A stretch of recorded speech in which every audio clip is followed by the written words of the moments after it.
Si vous voulez, pendant que vous installez la table avec le pied de micro, je vais profiter de ce temps pour me présenter. Et ensuite, j'avais à cœur, après cette courte présentation, j'avais à cœur de tout de suite nous faire vivre entre hommes une expérience des voix masculines. Et ça sera une façon, je vous expliquerai de quoi il s'agit. C'est une mélodie sans parole qui est facile dans laquelle il est facile d'entrer. Quelques mots d'abord, si vous voulez, pour me présenter. Donc, je suis Fernand Dumont. Je viens de Normandie. Mon épouse est française et je suis né à Bruxelles. Je suis belge. Je fais partie aussi, comme vous, de ces minorités francophones. On a le 70 et le 90 ensemble, en commun. C'est déjà un bon point commun. Donc, le Seigneur nous bénisse. Donc, je travaille comme praticien en relation d'aide, conseiller, praticien en relation d'aide. J'anime depuis un certain nombre d'années des retraites, des groupes, des sessions sur l'identité masculine, principalement en milieu catholique, en association, en communauté, à la fois en France et en Belgique. J'ai très à cœur aussi de travailler pour la transmission des racines juives de la foi chrétienne, c'est-à-dire qu'il me semble important aussi d'avoir ce dialogue avec Israël, le premier-né, pour revivifier notre foi. Et Dieu sait si les traditions venant d'Israël et illuminées par le Christ et en Jésus peut revivifier tout ce que nous allons dire et vivre concernant la masculinité. Voilà. Je suis donc père de famille également. J'ai un fils qui s'appelle Nathanaël, que Dieu le bénisse en ce moment. Et voilà, amen. Et puis voilà.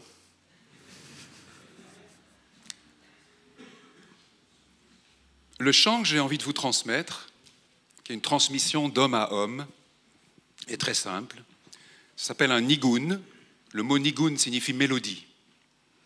Il n'y a pas de paroles, il peut y en avoir, mais il n'y a pas de paroles. Ce sont des chants qui, traditionnellement, dans la Bible et particulièrement dans la tradition hébraïque, peuvent être chantés avant d'étudier la parole de Dieu. Quand un groupe d'hommes se rassemble, pour qu'il y ait une onction qui vienne sur eux, pour rassembler les cœurs, pour nous unifier, particulièrement pour ce qui nous concerne, pour recevoir cette onction royale qui vient de Dieu, ce chant peut aussi nous y aider. Et nous l'avons déjà été bien introduit par la louange de nos frères. Donc sans plus attendre, et avant d'entrer dans mon sujet, je vais vous proposer peut-être de vous lever, ceux qui le peuvent. Voilà. Et prenez une bonne position au sol pour pouvoir chanter. On ne sait pas, il n'y a pas besoin, là, vous voyez, il n'y a rien d'académique ou de spécialiste du chant. Tout le monde peut entrer dedans à son rythme. Il suffit simplement, on est en tradition orale, on écoute, on reproduit, on rentre et par mimétisme. Alors je vais commencer à chanter. Quand vous êtes prêts, vous entrez dans le chant et vous le reproduisez. On ne cherche pas un résultat esthétique, on cherche une force, une onction et un rassemblement de nos cœurs et de nos âmes par le chant. Et vous allez voir, ça va augmenter de vitesse et peut-être ça va monter. Mais on va partir, c'est tellement une grâce d'entendre les voix des hommes, on va partir assez bas. Assez bas.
Amen. Nous te rendons grâce, notre Dieu. Nous te bénissons pour la voix que tu as donnée aux frères, pour la voix que tu as donnée aux hommes. Notre voix, notre souffle t'appartient, Seigneur, pour ta louange. Tu comptes sur nous, les hommes, pour faire monter une puissante louange qui proclame ta présence, ton autorité, ta vie, mais aussi ta bienveillance pour chacun d'entre nous, Seigneur. Tu nous mets au large, tu nous fais avancer en eau profonde et parmi nous, chacun peut recevoir sa dignité, être renouvelé dans sa dignité profonde venant de toi. Oui, nous sommes dignes. Nous sommes dignes de marcher, d'être debout. La gloire de Dieu, c'est l'homme debout. Et c'est toi-même qui nous remets debout, notre Dieu. Te bénissons. Et nous te demandons de faire jaillir aujourd'hui toutes les bénédictions que nous pourrons nous échanger et recevoir de toi, qu'elles rejaillissent sur nos familles, dans nos entreprises, qu'elles rejaillissent vis-à-vis de nos amis, de tous ceux qui sont à l'extérieur. Nous voulons nous soumettre à ta souveraineté, Seigneur. Tu nous dis à chacun, et nous voulons te rejoindre avec ce chant, que la vraie masculinité, l'onction royale de la masculinité n'est pas une espèce de denrée rare qui va se chercher à la force du poignet, mais qu'elle va se révéler dans notre soumission à ta volonté, à ta gloire, dans notre obéissance, et en vue de manifester ta gloire et ta paix, Seigneur, et ta bénédiction pour tous ceux qui sont autour de nous. Amen. Merci.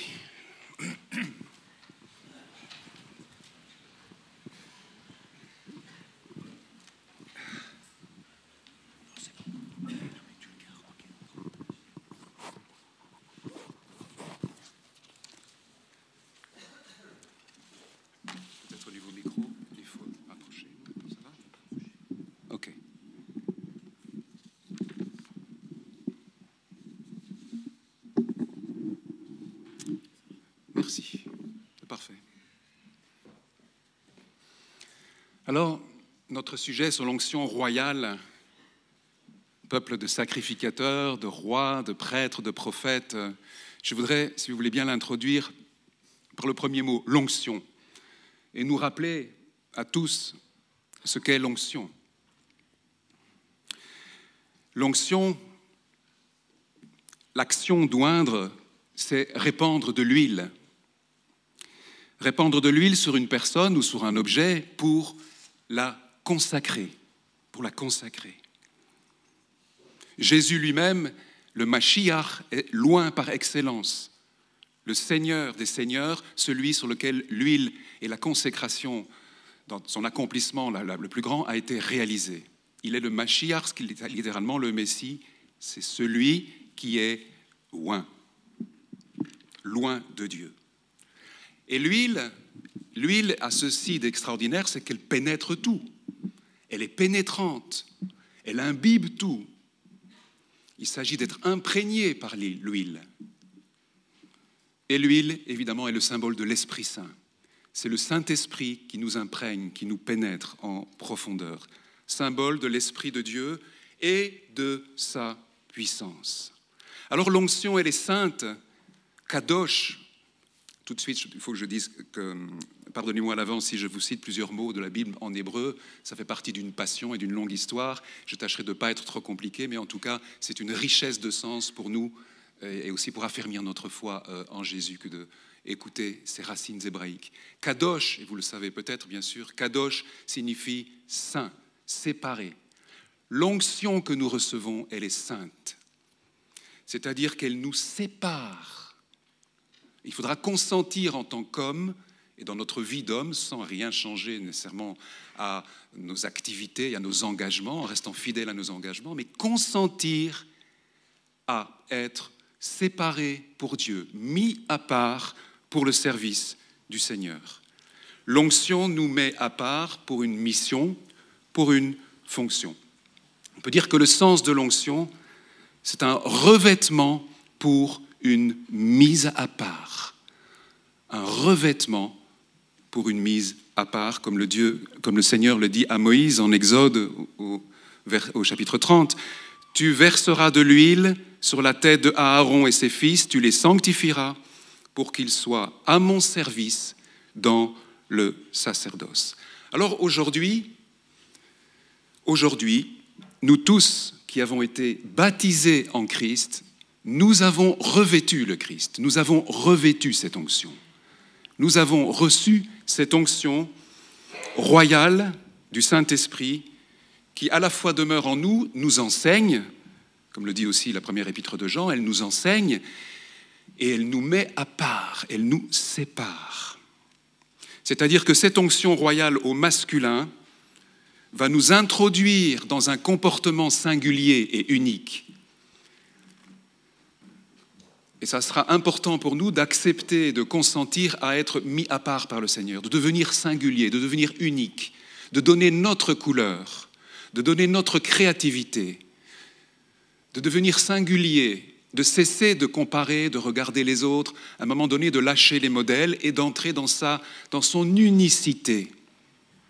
Car ce que Dieu sanctifie, celui que Dieu sanctifie par l'onction, entre dans sa vocation unique et singulière et très créative. Il est différencié des autres.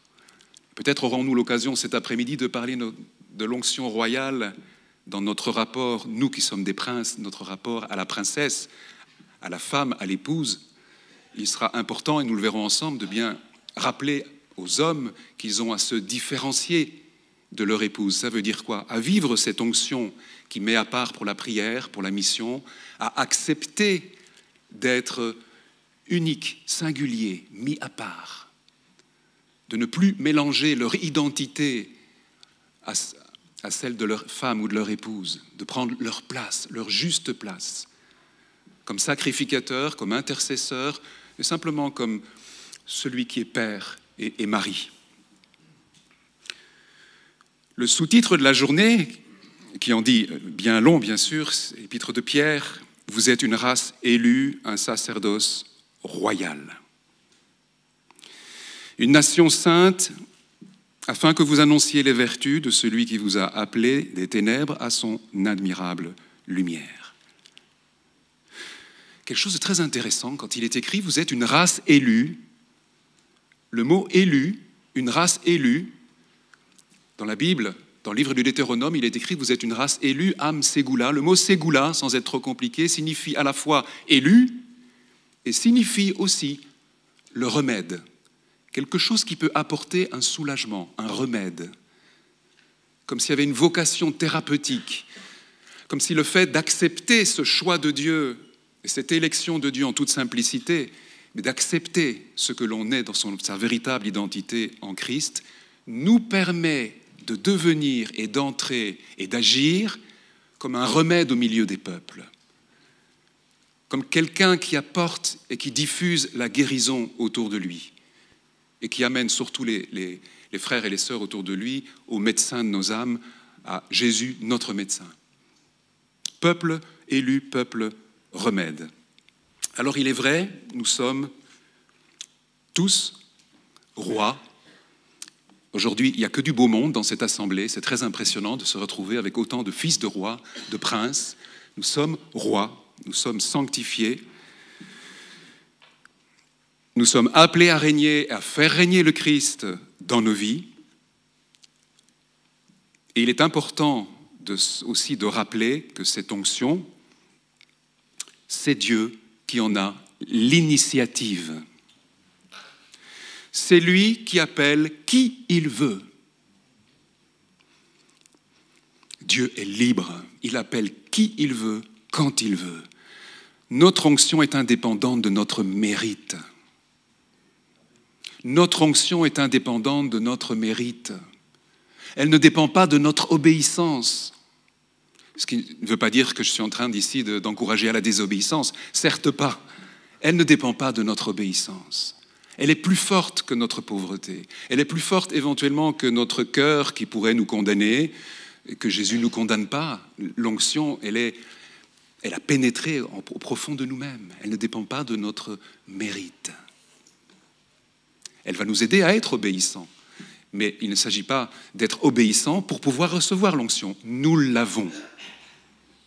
C'est aussi ce que Philippe disait tout à l'heure. Roi des rois. Vous êtes, nous sommes rois.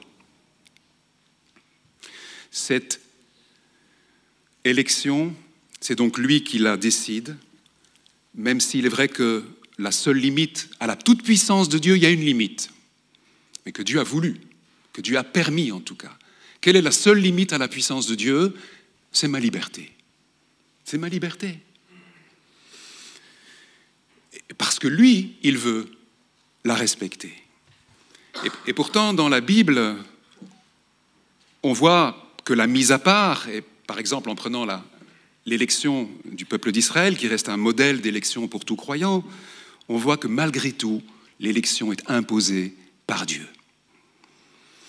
« Je régnerai sur vous, dit le Seigneur, je régnerai sur vous de gré ou de force. Vous êtes mes témoins. Vous êtes mes témoins. »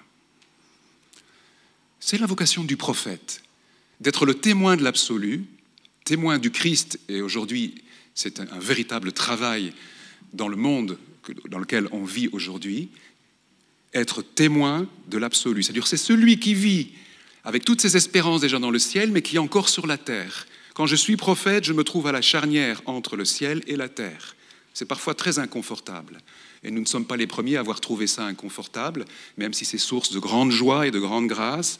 Vous voyez comment l'homme va être assailli par la peur, par toutes sortes de résistances, comme le prophète Isaïe qui disait « Seigneur, choisis qui tu veux, mais moi, c'est pas possible que tu me choisisses. Je suis un homme impur, avec des lèvres impures. » Et en plus, il a le culot de dire « au milieu d'un peuple impur ». Alors là, il y a un commentaire juif qui fait parler le Seigneur et qui dit « Attends, Isaïe, là tu exagères. Que tu doutes de toi-même en disant « tu es un homme aux lèvres impures », c'est ton problème. Va voir un praticien en relation d'aide, par exemple. Il va t'aider à avoir plus d'estime de toi. Mais c'est pas le plus important. Mais que tu oses dire devant moi que tu fais partie d'un peuple qui est perdu, qui est impur, tu n'as pas le droit. Ça, c'est la problématique d'Isaïe. Ne doute pas de mon peuple que j'ai acheté, que j'aime et en qui j'ai confiance, dit Dieu. On voit Moïse, alors là c'est encore pire, Moïse qui dit comment tu veux te servir de moi, je bégaye. C'est pas possible, c'est une erreur, Seigneur. Choisis qui tu veux, mais pas moi. Et pourtant. Alors Jonas également, on peut s'y retrouver, Jonas qui dit à Dieu, il y a une onction sur toi, tu vas aller à Ninive. Qu'est-ce qu'il fait Jonas? Au lieu d'aller à l'est vers Ninive, il part à l'ouest vers Tarsis. En gros, au lieu d'aller vers l'Irak, il va vers l'Espagne. Pour surtout ne pas être sous l'influence de l'onction du Saint-Esprit, de l'Esprit de Dieu qui devait l'envoyer prêcher le repentir. C'est la tentation de fuite de tout homme croyant, pas seulement d'Israël, c'est qu'à un moment donné, nous pouvons être dans cette tentation de fuir les conséquences du choix et de l'onction de Dieu. Nous pouvons être sous cette tentation de fuir les conséquences du choix et de l'onction de Dieu. Et le prophète Ézéchiel, au chapitre 20, va mettre les choses à plat en disant, verset 32, Ézéchiel 20, « Quant aux rêves qui hantent votre esprit, c'est Dieu qui parle à Israël. Ce rêve qui hante votre esprit, il ne se réalisera jamais. Quand vous dites, nous serons comme les autres nations, comme les tribus étrangères, nous pourrons enfin servir le bois, la pierre. Par ma vie, oracle du Seigneur Adonai, je le jure, dit-il, c'est moi qui régnerai sur vous. Je le jure, Dieu s'engage, je le jure, c'est moi qui régnerai sur vous. à main forte et à bras étendus, en déversant, s'il le faut, ma fureur, mais je vous ferai sortir du milieu des peuples, et c'est moi qui vous rassemblerai. Je vous rassemblerai. Alors, le rêve de normalité, d'assimilation est impossible. De même pour nous, nous le savons, nous sommes dans le monde, mais pas du monde. Dans le monde, mais pas du monde. Vous êtes mes témoins, dit l'Éternel, et moi je suis Dieu. Ça c'est Isaïe, vous connaissez certainement 43. Vous êtes mes témoins, dit l'Éternel, et moi je suis Dieu. Ce qu'un commentateur ancien expliquait en disant « Quand vous êtes mes témoins, dit Dieu, alors je suis Dieu. Mais quand vous n'êtes pas mes témoins, c'est comme si je n'étais pas Dieu. » Je dis bien, c'est comme si je n'étais pas Dieu. Il a besoin de toi, il a besoin de moi. C'est une onction et une élection d'amour. Alors, bon, vous voyez bien sûr qu'il y a dans cette élection jusqu'à aujourd'hui, jusqu'à maintenant, ce dont on vient de dire, vous entendez parler l'amour jaloux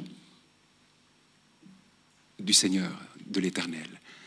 Un amour jaloux, parfois mystérieux, presque irrationnel, qui va poursuivre l'homme en vue de sa rédemption. Mais ce choix d'amour de Dieu est aussi plein de consolation, pleine d'adoption filiale. Ne crains pas, je t'ai racheté, je t'ai appelé par ton nom, tu es à moi, je suis Adonai, ton Dieu, le Saint d'Israël, ton Sauveur.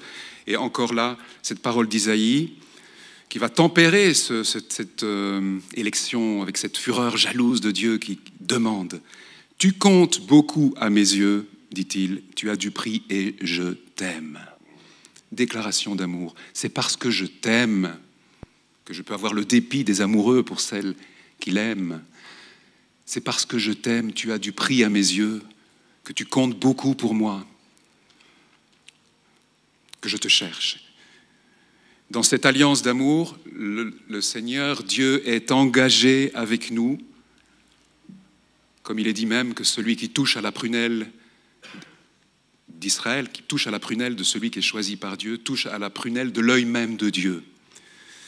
Nous avons du prix aux yeux de Dieu. Alors, quand je me découvre fils d'un tel roi, d'un tel père, quand je prends conscience de cette noblesse immense de mon origine et de quel amour je suis aimé, j'entre dans l'action de grâce.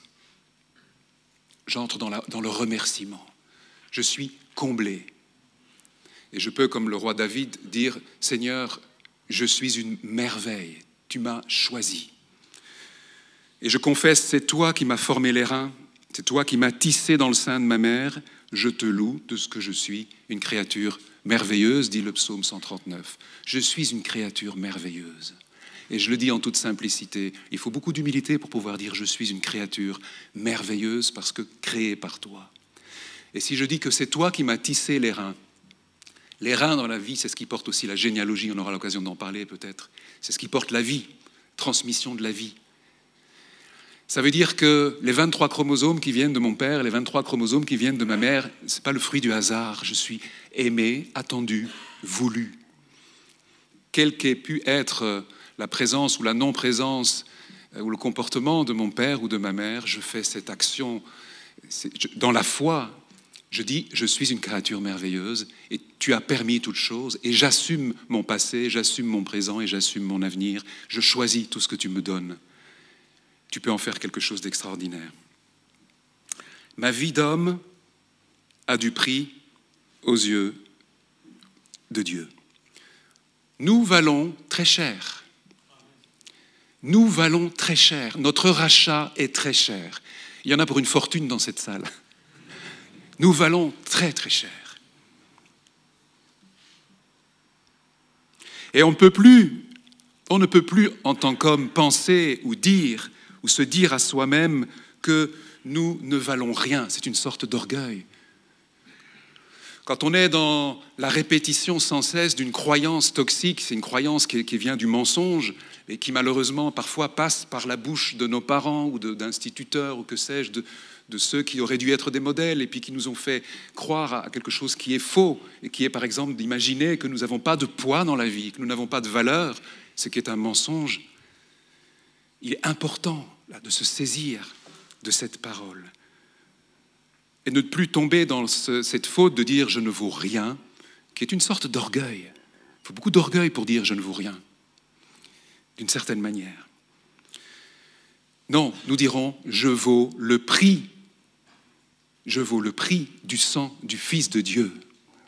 Je vaux le prix du sang du Fils de Dieu. Mon rachat coûte cher. J'ai du prix aux yeux de Dieu. Alors je vais être invité à entrer dans une vie qui a une grande valeur, à relever la tête, à entrer dans la rédemption. Vous voyez combien il est important de rejeter de soi pour accueillir en plénitude l'onction royale et dans la masculinité. Et c'est une position de base, mais une décision de foi, d'écarter de soi tout esprit négatif de rejet. D'écarter de soi tout esprit négatif de rejet, toute tentation de dévalorisation qui est du mensonge. Et plutôt de proclamer à la place la vérité, c'est que je suis choisi et aimé par Dieu sans condition. Sans condition. C'est aussi ce qui va m'aider à percevoir que je suis aimé par une providence qu'il y a dans ma vie, une providence divine que le Christ permet et qui est bienveillante pour moi, qui croit que tout est possible pour moi, qui espère tout pour moi à tout moment de ma vie, qui permet de me réengager, de relever des défis, de répondre oui, de répondre à cette onction avec toute mon énergie et d'anticiper la bienveillance de Dieu. Sortir de la dévalorisation, c'est se percevoir favorisé, béni par une providence divine qui est amoureuse de nous. Merci. Qui veille sur nous. Et ça, c'est une grâce extraordinaire. Ça va me permettre d'anticiper non seulement la bienveillance de Dieu, je vais m'attendre cette fois-ci non plus à ce que les problèmes surgissent sur un autre problème dans ma vie, mais je vais m'attendre plutôt à ce que la bienveillance de Dieu guide ma famille, à ce que la bienveillance de Dieu vienne me rejoindre et me relève, me redonne confiance, me redonne force. Et si je peux anticiper la bienveillance de Dieu, naturellement, je vais aussi anticiper la bienveillance de mon épouse, de ma femme, de ma compagne. Je vais aussi pouvoir anticiper la bienveillance, c'est-à-dire la confiance dans les autres. Et cette bienveillance que je peux donner à Dieu, en m'attendant au meilleur, en m'attendant à la bénédiction, parce que je le vaux bien, au masculin, eh bien, c'est ce qui va me permettre aussi de rayonner cette bienveillance et d'entrer dans la bénédiction des hommes. Vivre cela, c'est entrer dans la bénédiction du prince. C'est aussi jouir de sa vie. C'est recevoir du Christ une vie abondante. Mais cela comporte une exigence. Cela comporte une responsabilité qui va être celle d'agir selon notre appel sacerdoce royal. D'agir selon notre appel à ce sacerdoce royal, dont nous devenons responsables. Très concrètement, se comporter comme un prince dans la vie de tous les jours, ça sera de veiller à inscrire la parole de Dieu, en tout cas à se poser la question. Comme un ami juif un jour qui me disait « Mais vous les chrétiens, comment vous inscrivez la parole de Dieu dans votre chair, dans votre corps ?» Il ne me demandait pas une confession de foi ou une déclaration théologique, intellectuelle ou abstraite, mais comment tu inscris la parole de Dieu dans ton corps? À savoir que les questions les plus spirituelles, et je pense que c'est vrai pour nous les hommes, pour le masculin, les questions les plus spirituelles, c'est comment est-ce que tu manges? Comment est-ce que tu bois? Comment tu vis la sexualité? Comment tu te comportes dans ton corps? Comment tu parles? Comment parles-tu? Et quelle pensée as-tu en amont et quel comportement qui fait qu'à un moment donné, tu en viens à parler comme cela? Quelle est ta parole? Comment tu t'habilles? En fait, le lieu de vérification et le lieu d'incarnation de cette onction royale, elle est dans cette inscription de la parole de Dieu dans mon corps, dans ma chair. Et plus particulièrement lié à la parole, parce que c'est important pour nous les hommes de reprendre la parole de la transcendance, de reprendre le flambeau, d'ouvrir sa bouche et de l'emplir de louanges dans des grandes assemblées. Ce premier aspect de notre onction royale au masculin, et qui est vraiment lié au sacerdoce royal, va concerner notre devoir de bénir. Notre devoir de bénir. Ce que nous recevons, ce que nous avons reçu et que nous revivifions ensemble, et les hommes ont cette capacité de s'encourager les uns les autres pour allumer, pour réveiller ces onctions-là. C'est une onction de bénédiction, c'est-à-dire accepter, consentir à une sanctification, que notre parole soit sanctifiée, pour bénir Dieu, pour bénir les autres, entrer dans l'action de grâce, de manière toute simple aussi, dire du bien des autres. Quand je dis du bien de mon fils ou de ma fille, quand je pense du bien d'eux, malgré les épreuves qu'ils peuvent traverser, que sais-je, quand je dis du bien et quand je m'attends à la bénédiction, dire du bien et je m'attends à la bénédiction pour ceux que j'aime. Non seulement je pense, mais je leur dis, et je leur dis, je prie pour toi, je sais que tu as toutes les ressources, j'ai confiance, moi ton Père, en toi. Je sais que tu as toutes les ressources pour traverser telle ou telle épreuve. Je sais que le moment venu, avec la grâce de Dieu, tu pourras faire le bon choix, tu verras clair en toi-même et tu prendras la bonne route. Dire cela, et en plus, si vous dites que je t'aime et j'ai confiance en toi, vous donnez des ailes à ceux qui reçoivent cette bénédiction et cette parole. Dire du bien, dire la vérité de la bénédiction et de la proximité de Dieu, qui est une grande source de joie. En France, il y a un philosophe très ancien, vous connaissez Pascal, qui a essayé de faire croire que l'homme est un roseau pensant. C'est vrai, c'est un des attributs, nous avons une tête. Mais je préfère la tradition biblique qui nous dit que nous sommes, aux yeux de Dieu, les rois de la création. Il nous a mis pour nommer, pour prendre possession, pour bâtir, pour construire. Et notre parole est très importante. Si nous sommes rois de la création, nous nous souvenons que nous avons été créés avec de la terre et avec le souffle de Dieu. Alors je trouve qu'il serait juste de dire que l'homme est un vivant parlant. Un vivant parlant. Notre onction, notre grâce, notre force, c'est d'être un homme debout qui porte une parole, qui transmet une parole. C'est notre rôle, non seulement de la connaître, cette parole, de la garder, de transmettre une parole de vie qui permet aux autres de faire une expérience de vie, parfois même de guérison intérieure. Transmettre une parole de bénédiction. Nous sommes faits pour porter, pour transmettre la bénédiction. Avec un raccourci, je pourrais dire, nous sommes élus pour bénir. Élus pour bénir. Dans la Bible, le mot qui désigne le masculin, zachar, est en adéquation et très proche du mot de la bénédiction, la beraka.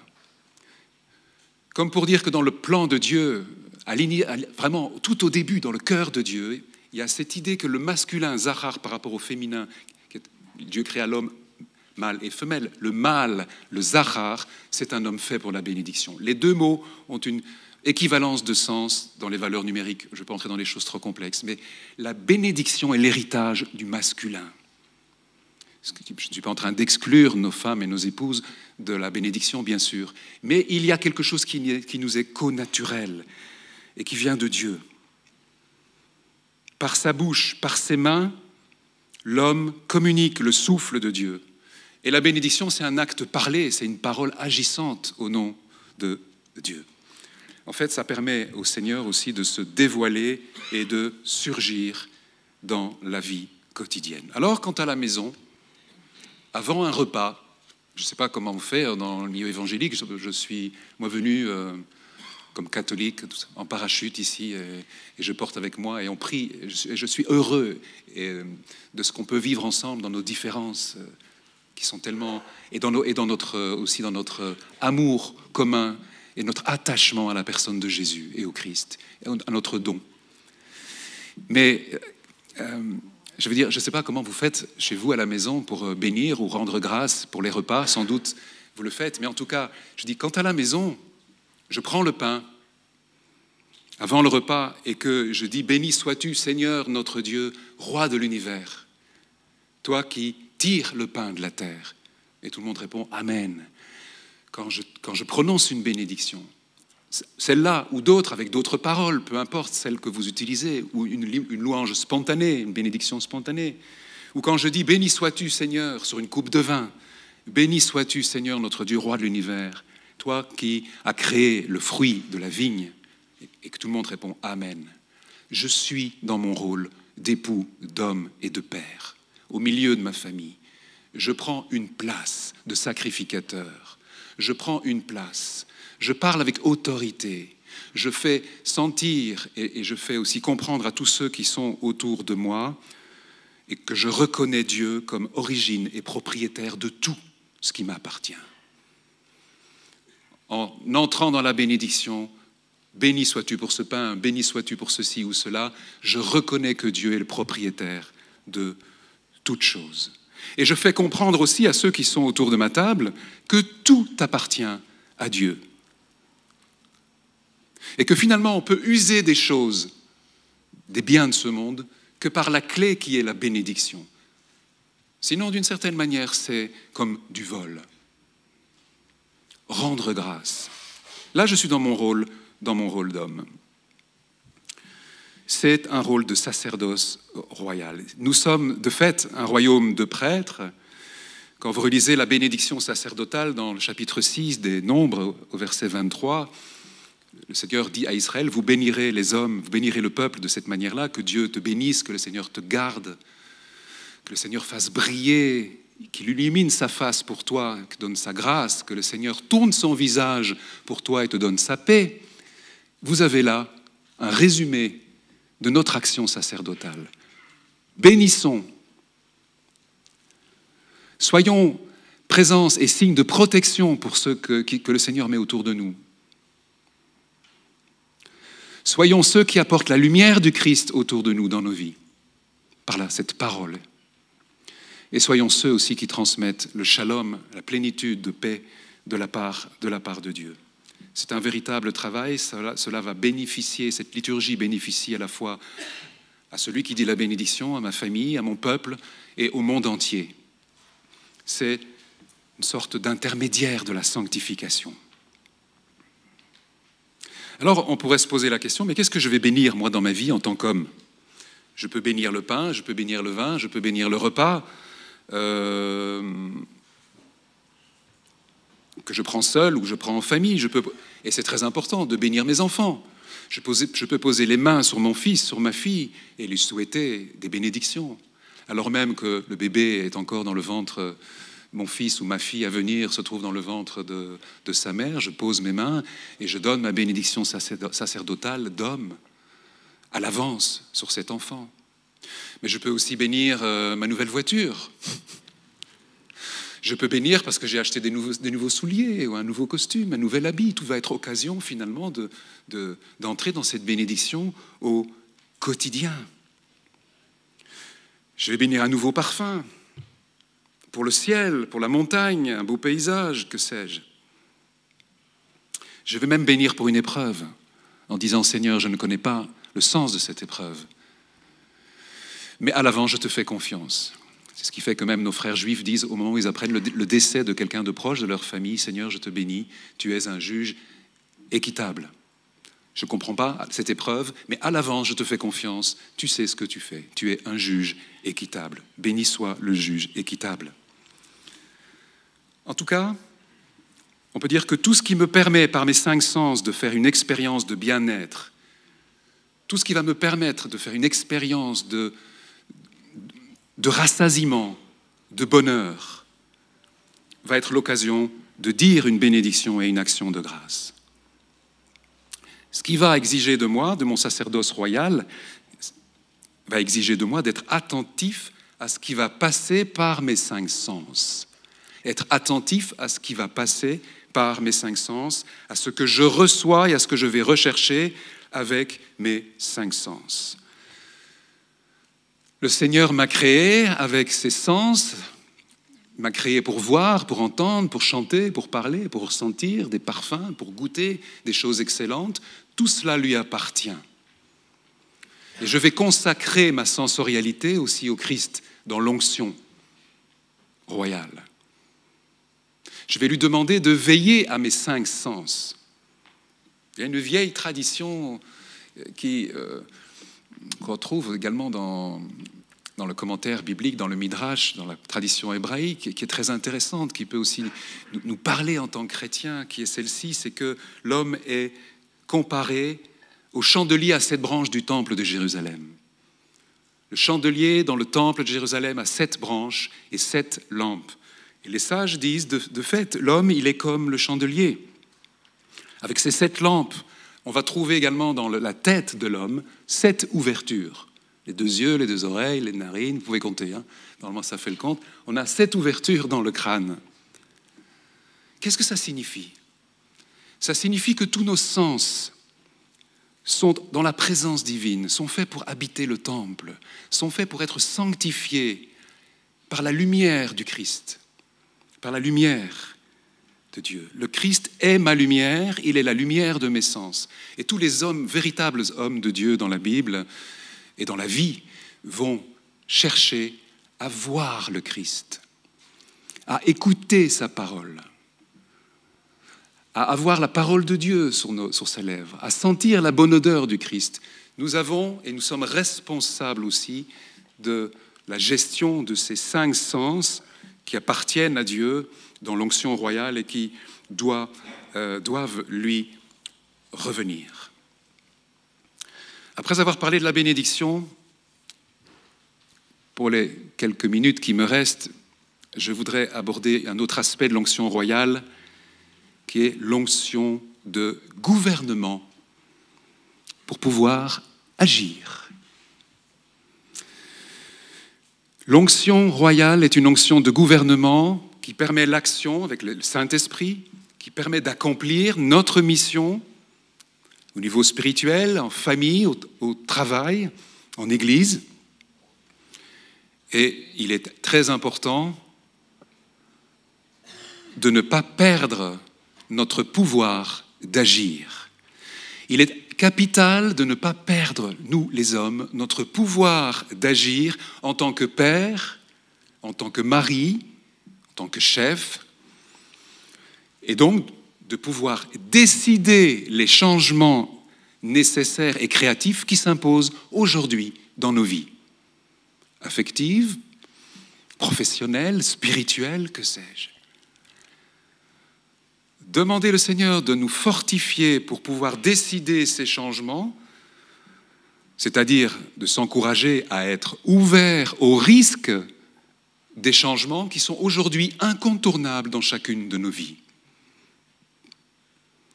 Cette onction du Seigneur, qui est une onction de gouvernement pour pouvoir agir, nous rend capables de régner, de gouverner. C'est-à-dire d'avoir un impact sur le réel, d'avoir un impact sur le concret de nos vies. La puissance des hommes et cette capacité au nom du Christ de transformer l'histoire, la petite histoire de nos vies, mais aussi l'histoire avec un grand H.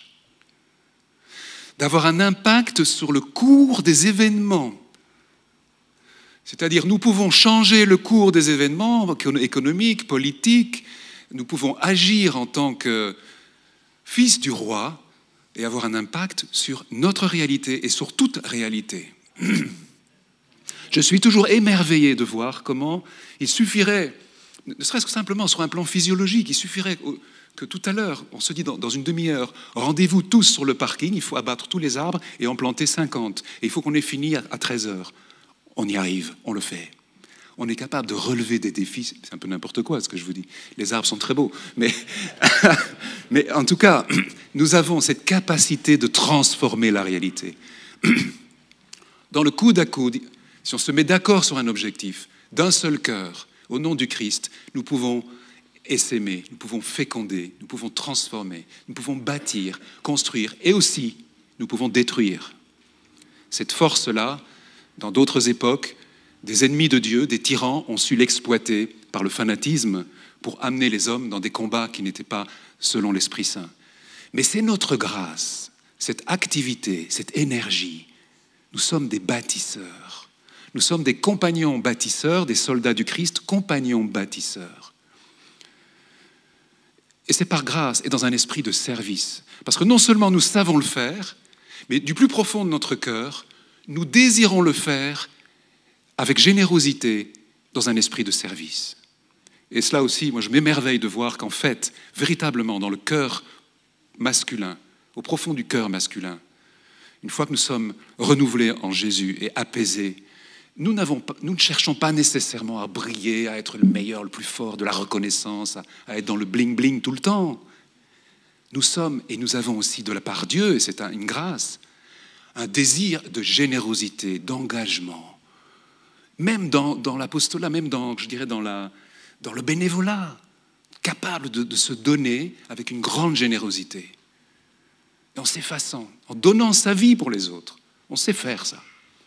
Et c'est merveilleux. Et ça vient de Dieu. Nous avons un impact sur le réel. Nous pouvons transformer la réalité qui se présente à nous. Et prendre conscience de cela, c'est une grande source de joie. J'allais dire de force, mais aussi de joie. C'est une exultation. Surtout si nous pouvons partager cela avec des frères, dans le coude à coude. Si nous pouvons exulter à ce moment-là, partager cette joie.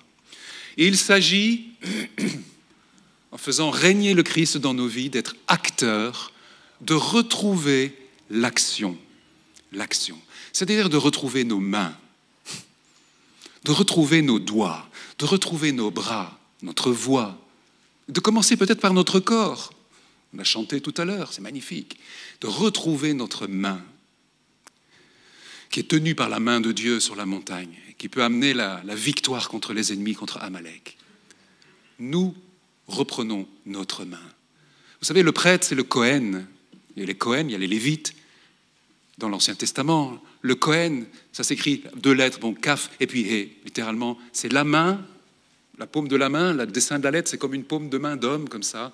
C'est la main dans laquelle il y a une lettre qui fait partie du nom de Dieu, le tétragramme, Adonai, le nom ineffable. Le prêtre, et nous sommes prêtres, notre rôle, c'est d'avoir dans nos mains cette lettre du nom de Dieu qui est la lettre du souffle, la lettre He. Nous sommes faits pour porter le souffle de Dieu dans le creux de notre main et de disséminer cette puissance du souffle de Dieu par l'action, par la main, en vue de la bénédiction pour les autres, bien sûr. Si on dit que c'est important d'être acteur dans nos vies, eh bien, naturellement, vous allez prendre votre agenda et vous allez le mettre en dessous de la Bible, au pied de la croix, et vous allez dire au Seigneur, « Seigneur, remplis mon agenda. Remplis mon programme de vie, je te confie de la planification de mon temps. » Et je crois que là aussi, il y a beaucoup de guérisons à demander, à recevoir pour les hommes liées à la peur du temps, de la planification du temps. Notre agenda appartient à Dieu. C'est-à-dire que nous avons à lui demander, et nous avons nous-mêmes à prendre la décision de remplir nos histoires de vie d'objectifs précis, concrets, réalistes, atteignables. Des objectifs concrets, réalistes, atteignables. Et qui, en fait, nous font plaisir aussi. Parce que la notion de plaisir est aussi une bénédiction importante, qui nous donne envie d'y aller. Alors un objectif, et dans l'esprit du Christ, un objectif, c'est un rêve, vous allez me dire, c'est pour le futur, mais c'est un rêve avec une date limite. C'est un rêve avec une date limite. Seigneur, telle bénédiction, ou telle rencontre, ou tel animation, que sais-je, ou telle mission, je voudrais que ce soit accompli, que les fruits soient là, que tu me donnes de vivre ça au plus tard, à la fin du mois de février. Ok. Dans la deuxième quinzaine de février. D'accord. Quelle semaine? D'accord. Ok. Quel jour? Le 23 février. D'accord. Ok. Plus vous allez être précis dans l'audace de demander la bénédiction pour telle ou telle action ou tel changement qui aujourd'hui s'impose dans ma vie, plus vous allez être précis pour dire « je voudrais que cette bénédiction m'arrive à moi et aux miens à telle date », que définitivement, ou en tout cas, ou alors que la première étape soit vraiment accomplie, que tu me donnes le signe et la confirmation à telle date. Mon objectif est un rêve, on va dire un désir spirituel, mais avec une date limite. Notez qu'aujourd'hui, les psychothérapeutes ne font rien d'autre que de prendre cette énergie qui vient du Saint-Esprit. Mais bon, il faut mettre le vrai nom dessus. Quand on dit à quelqu'un, c'est vrai, notre cerveau est fait comme cela, c'est que pour se mettre en route, pour opérer des changements, c'est-à-dire pour avoir de l'énergie dans les bras, dans les mains et dans l'imagination et la créativité, il nous faut reprendre pied et autorité sur la ligne du temps de notre vie, qui est très courte. Prendre autorité pour que les choses s'incarnent. Et ne perdons pas de vue que notre volonté et ce pouvoir d'agir est créé par Dieu. C'est ce qui peut nous rendre capables de dire, en fait, et c'est le moteur, c'est « je veux ce que le Christ veut ». Ma confession de foi, à me dire à moi-même chaque jour, aujourd'hui, je veux ce que le Christ veut pour moi. Je veux marcher dans tes voies. C'est ce qui va me permettre à la fois de créer, mais aussi de conquérir, de surmonter des épreuves, d'obéir à Dieu, de l'écouter. Et c'est très important, on le développera encore tout à l'heure, mais de restaurer cette volonté d'être au Christ dans toute ma capacité de choisir, qu'il y ait beaucoup de guérison dans la volonté des hommes, que nous, les hommes, nous soyons restaurés dans la puissance de notre volonté qui décide les changements, que nous soyons restaurés et guéris dans notre capacité de choisir, de décider, en conscience, de foncer, d'y aller. C'est l'heure, c'est aujourd'hui. Et si jamais notre volonté est faible, ou si vous ressentez qu'elle est vacillante, votre volonté, eh bien, unissons notre volonté à celle de Dieu. Et ce que le Seigneur veut, il l'accomplira en nous et au travers de nous. Nous pouvons aussi demander la prière des frères. Il est tellement important de ne pas être un chrétien et un homme seul, mais un homme dans une fraternité, dans une communauté. Demander la prière des frères. Dites, Seigneur, commande ce que tu désires et désire en nous ce que tu commandes. Je compte sur ta force et ton désir. Désire en moi ce que tu commandes.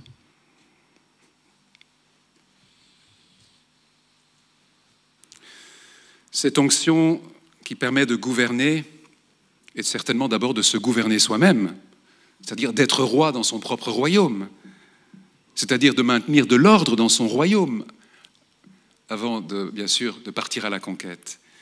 Elle est aussi une grâce qui rend capable de discerner ce qui est inspiré de Dieu et de mettre en œuvre la volonté de Dieu pour la bénédiction des autres. Philippe, tout à l'heure, nous disait aussi qu'il n'y a rien que nous recevions qui soit fait pour autre chose que pour la bénédiction. Tout ce que nous avons reçu, c'est pour les autres. C'est pour transmettre la bénédiction. Mais attention, et là vraiment je conclus par ces quelques lignes, attention à cette onction de gouvernement. Pourquoi attention? Parce que c'est une onction dangereuse, si elle est mal comprise. Parce que gouverner, justement, régner, gouverner, ce n'est pas dominer les autres. Ce n'est pas dominer les autres. La tâche de diriger, comme la tâche du pouvoir, se reçoit et on reçoit cet appel venant de Dieu. On ne s'érige pas soi-même, on ne s'autoproclame pas en petit chef dans la domination des autres. en prenant finalement, en utilisant cette onction, en la détournant de sa beauté, de sa pureté, et en tombant dans la folie de l'orgueil, qui est à ce moment-là l'esprit de domination. C'est un charisme qui est pour les autres. Paul, dans l'Épître aux Philippiens, nous le conseille sur la manière de gouverner. Ne faites rien, dit-il, par esprit de parti ou par vaine gloire, mais que l'humilité vous fasse regarder les autres comme étant au-dessus de vous-même. Car c'est Dieu qui produit en vous le vouloir et le faire selon son bon plaisir. Ainsi, cette belle onction ne peut se maintenir en nous que dans une grande confiance en Dieu et dans la reconnaissance de notre faiblesse. Nous commencerons tout à l'heure notre deuxième entretien par cette question de l'humilité et de la reconnaissance de notre faiblesse pour pouvoir entrer dans l'héritage et manifester l'onction de combat et d'autorité. La reconnaissance de sa faiblesse. Amen. Que le Seigneur nous bénisse.